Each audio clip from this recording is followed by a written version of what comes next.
চায়ের আড্ডায় ভোটের চর্চায় আজ শ্রীভূমির পাথারকান্দি বিধানসভা।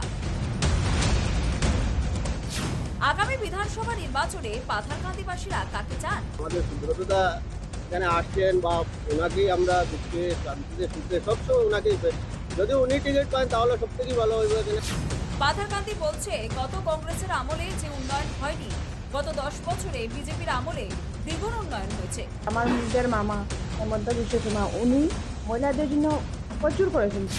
10 বছরে রাস্তাঘাটের উন্নয়ন, মহিলা থেকে বাগান শ্রমিকদের জীবনযাপনে উন্নতিতে সন্তুষ্ট ভোটাররা। কৃষ্ণেন্দু পালবাবু আমাদের নিজেরই সন্তান এবং বর্তমান মুখ্যমন্ত্রীর যে ব্যবহার, এতে আমরা এলাকাবাসী খুবই সন্তুষ্ট। পাথারকান্দি থেকে দিল্লির যোগাযোগ বেড়েছে, হাতের কাছে এসেছে গুয়াহাটি। পাথারকান্দির আনাচে কানাচে খুলল নিউজ লাইভ বাংলা। চায়ের আড্ডায় বসে ভোটের চর্চায় জনগণের চাহিদাও শুনল নিউজ লাইভ বাংলা। ঠিক কি বলল পাথারকান্দির জনতা? দেখুন আজ রাত 9:30টায় সৌমিত্রের সঙ্গে চায়ের আড্ডায় ভোটের চর্চা।